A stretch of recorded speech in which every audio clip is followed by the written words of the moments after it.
Nous sommes, et même si la France est un pays, je dirais, plutôt bien équipé en infrastructure, nous sommes assez, je dirais, en retard, si on voulait une explosion du cloud computing, sur les infrastructures, qu'elles soient publiques ou qu'elles soient privées.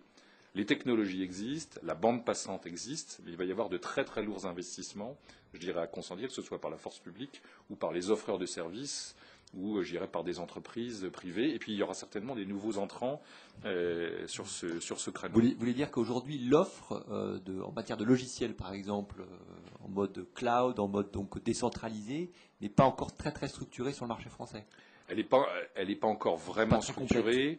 Il se pose aussi un certain nombre de problèmes outre les infrastructures de réseau. Il y a des aspects sécuritaires qui vont être extrêmement importants. Et comme vous l'avez aimablement souligné, donc le Syntec Informatique a publié un premier livre blanc qui se voulait généraliste et didactique pour expliquer, je dirais, presque, je dirais au grand public, et plutôt un public de dirigeants d'entreprise et non pas un public de DSI, quels étaient les enjeux du cloud computing. On est en train de lancer le deuxième volet, il va y avoir une longue suite, et le thème, et nous avons sondé, je dirais, l'ensemble des adhérents de Syndeg, le thème privilégié, ce sont les aspects sécuritaires, qui vont être un frein, parce que finalement, cet accès à l'information, à la connaissance, de façon libre, ça fait aussi peur. Et notamment pour les acteurs du monde économique, parce que j'ai mon information, j'ai mes données confidentielles à protéger. Si j'ai un libre accès, on ne sait pas où va être le data center. Je dirais, il pourra être en France, mais il pourra être partout, je dirais, dans le monde. Donc tout le monde se pose la question, et on le voit sur les débordements sur les réseaux sociaux. Il y a les mêmes risques, je dirais, sur les réseaux d'entreprise et sur l'accès à l'information de l'entreprise.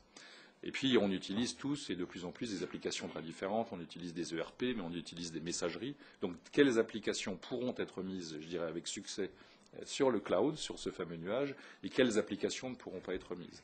Quels sont ceux qui vont jouer des cartes, je dirais, de cloud public et complètement ouvert, et quels sont ceux qui vont jouer des cartes, ce qu'on appelle déjà le cloud privé, c'est-à-dire moi, grande entreprise, grande administration, collectivité, je fais mon cloud et je vais offrir mes services. Ouais. Donc, ça va être à la fois une formidable opportunité, notamment pour les PME, pour les TPE, pour pouvoir accéder plus facilement à une informatique, je dirais, et surtout à une communication qui pouvait jusqu'ici leur être refusée, notamment pour des questions d'investissement. Mais là encore, il va falloir bien, je dirais, segmenter l'approche, bien segmenter l'offre et gérer un certain nombre de contraintes. Il y a aussi des enjeux de société, il y a des enjeux sur l'emploi, je pourrais, je dirais, les multiplier. Donc ce n'est pas un sujet, je dirais, extrêmement simple dans la mise en place. Aujourd'hui, ça fait rêver, je dirais, à juste titre, mais il y a beaucoup de choses, il y a beaucoup de préliminaires et beaucoup de choses à mettre en place pour en faire un vrai succès.